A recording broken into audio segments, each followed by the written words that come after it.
Hachem. Aujourd'hui, dimanche 8 Elul, 19 du mois d'août. On va essayer de lire un peu Bezrat Hachem, d'expliquer ce qu'on fait en fait tous les matins, c'est les chot. Quand on regarde un peu pourquoi on fait les choses, on les fait avec beaucoup plus de cœur, beaucoup plus d'envie. Donc en fait les slichot, c'est vrai qu'on lit quelques teilim, mais l'essentiel des slichot commence avec le psaume Ashrei Yosheve Vetecha. On lit ce psaume là, vous le connaissez tous ce psaume, on le lit 3 fois par jour au minimum. On lit le matin à Shachrit, Ashrei Yosheve Vetecha.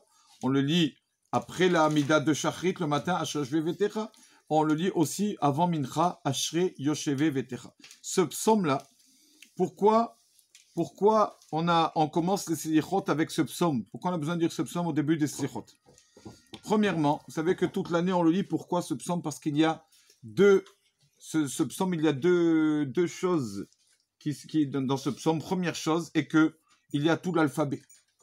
Vous regardez tout le Aromimcha, le Hakamer, Becholium. Chaque verset commence par une lettre de l'alphabet. Aleph, Bet, Gimel, Dalet, d'accord, etc. Aromimcha, Becholium, Gadol Hashem, Dor les Dor, exactement. La suite, toutes les lettres, les 22 lettres de l'alphabet se trouvent dans Ashrei, dans l'ordre. Les 22, non, 21, parce qu'il n'y a pas le Nun.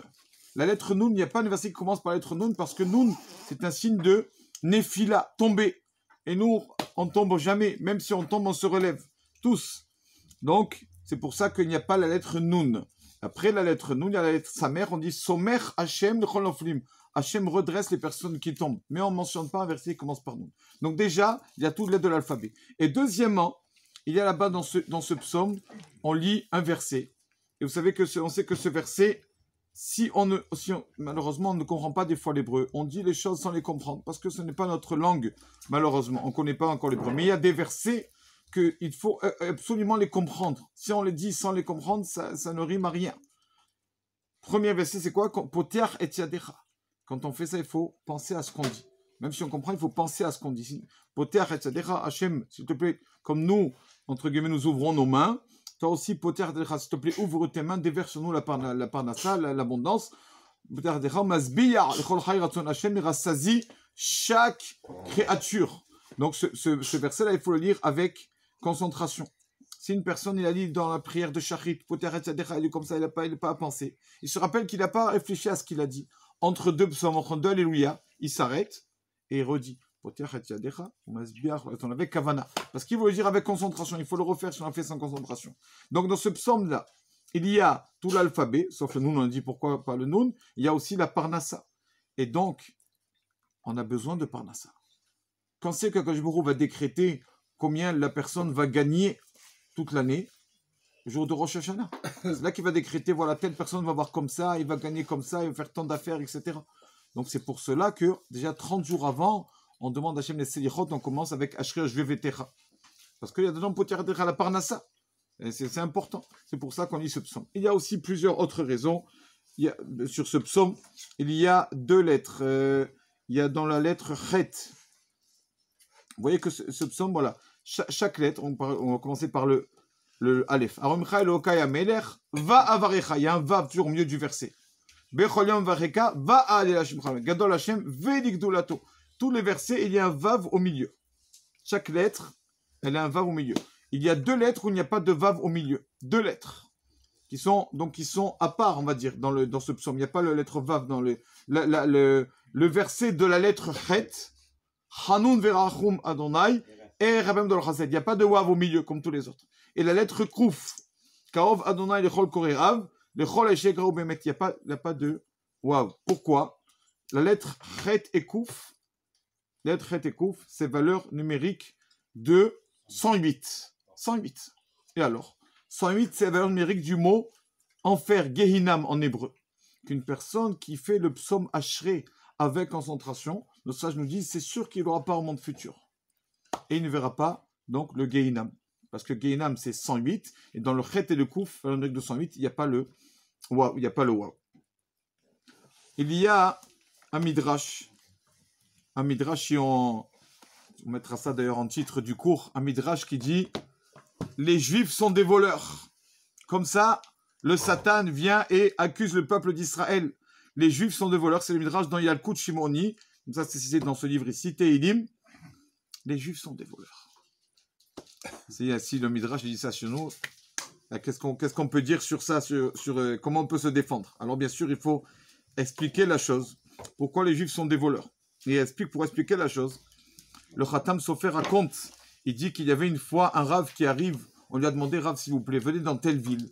Malheureusement, dans cette ville-là, il y a beaucoup de problèmes. Il y a un manque de Shabbat, manque de brachot, manque de pureté familiale. Rabotai, Rav, venez s'il vous plaît un peu renforcer la ville. Les personnes ne sont pas du tout dans la Torah. Et ce Rav arrive. Et donc tout le Rabban David était content. Ils ont dit peut-être que ce Rav là qui vient de l'extérieur, peut-être va un peu nous réveiller la ville, va élever notre niveau de Torah dans la ville. Et quand il arrive ce Rav là dans la ville, il a commencé à dire Rabotai, vous êtes tous des gens droits. Vous êtes des personnes droites. Il a fait le cours comme ça et tout le rabbin était déçu. Ils ont dit, attends, on l'a amené pour réprimander la ville, pour les personnes de la ville, pour un peu les faire teshuva. Et lui, qu'est-ce qui vient? Au lieu de les réprimander, un peu de crier un peu, qu'est-ce qu'il fait? Il leur met de la pommade. Vous êtes tous des personnes droites. Alors, un rabbin qui l'a dit, quoi droite? Pendant le cours, il dit, comment vous dites qu'on est personnes droites? Il a dit, non, je vais vous expliquer ce que veut dire des personnes droites. Voilà, et donc c'est lié à ce midrash qu'on a dit que le peuple d'Israël sont des voleurs. C'est marqué que toute l'année, le Satan prend et amasse les fautes du peuple Israël. Il amasse tout. Il engrange, il dit je garde comme ça, Rosh Hashanah, je vais venir, je vais bien les accuser. Au Hachem, j'aurai de quoi, des bons arguments. Pas besoin d'avocat, j'ai tous les dossiers. Et il amasse toute l'année, le Satan, il amasse. Ils ne font pas la prière, ils ne font pas le schéma, ils mangent sans brachot, etc. Il amasse toutes nos fautes, le Satan. Et nous, le peuple d'Israël, Baruch Hashem, vient à Elul. Et Baruch Hashem, les réserves du Satan sont grandes. Malheureusement, dans l'année, on a beaucoup fauté. Et nous, quand on fait sichot, on lui vole un peu de la marchandise. Parce qu'on lui efface. Les péchés s'effacent. Chaque jour qu'on fait sichot, on lui vole encore un peu de la marchandise. Et ces réserves de Raverot qu'il a, le Satan qu'il a engrangé, Baruch Hashem, à chaque fois, ça se diminue. On lui a volé beaucoup de marchandises. Grâce au sichot qu'on fait teshuva, alors toutes les fautes qu'il a amassées, il n'a plus beaucoup de marchandises, le Satan. Donc on lui vole, ça ce que veut dire le Midrash, on lui vole au Satan, on lui vole sa marchandise, tout ce qu'il a amassé de fautes, on les fait effacer avec notre teshuva. Il leur a dit, mais vous les gens de cette ville, vous êtes des gens droits, vous voulez pas, vous lui voulez pas, ça vous laissez vos fautes comme ça, bon, les réserves sont remplies, vous n'êtes pas des voleurs comme ça, il leur a dit. Donc c'est ça, ça montre la force du mois de Elul. On dit que le mois de Elul, en fait, il est mentionné dans des dizaines d'endroits dans la Torah. Que ce mois-là, c'est un renouveau pour la personne. Vraiment, on change complètement.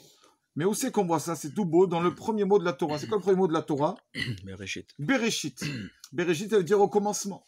On commence une nouvelle, la Torah commence tout à nouveau. Le mot Bereshit, si on regarde bien, il y a dedans les lettres du mot Av, le mois de Av, il y a le Aleph et le Bet dans Bereshit, et il y a les lettres aussi du mois de Tishri, Tav, Shin, Reshut, ils sont dans Bereshit. Dans le mot Bereshit, il y a Av et Tishri. C'est le mois qui précède et le mois qui suit, le mois après le mois de Elul. Et Elul, il se trouve au milieu. Donc celui qui est au milieu de Bereshit, c'est-à-dire Elul, il est entre Av et Tishri. Ça, c'est un commencement. D'accord? Avec une personne avec le mois de Elul.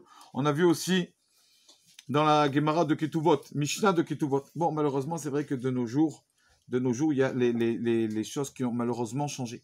Avant, quand une personne voulait se marier, alors on se voyait quelquefois, d'accord? Le Khatan et la Kala. Après, pendant 1 an, on se préparait au mariage, sans se voir trop souvent pour pas fauter, mais on préparait. Les parents préparaient le mariage, la dot, etc. 12 mois. Après, au Hachem, le couple était éternel. C'était comme ça. Comme ça, la Mishnah, elle dit, Notnim la Betula Shnem Asar Chodesh. On donne à la jeune fille 12 mois pour se préparer, la dot, etc. Bon, de nos jours, maintenant, ça a changé. On reste quelques années avant le mariage, et après le mariage, des fois, malheureusement, après 12 mois, ça s'arrête. Tout le contraire. Parce que, justement, on n'a pas fait les choses comme il se doit. Et donc, c'est ça, c'est notre ligne, on donne à la fille, Shnem Asar Chodesh, 12 mois. Qu'est-ce que ça veut dire? Et le Baal Shem Tov, la fille, Betula, c'est le signe zodiaque du mois de Elul, vierge. On donne au mois de Elul, Betula, Shnem Asar Chodesh, 12 mois. On lui donne la force d'effacer tout ce qu'on a fait pendant 12 mois. 11 mois, pardon, les autres 11 mois de l'année, le mois de Elul, il vient 12 mois. Tout, il efface. Le mois de Betula, de Elul, il est tellement beau ce mois. Voilà, c'est ça la force du mois de Elul. Amen, amen.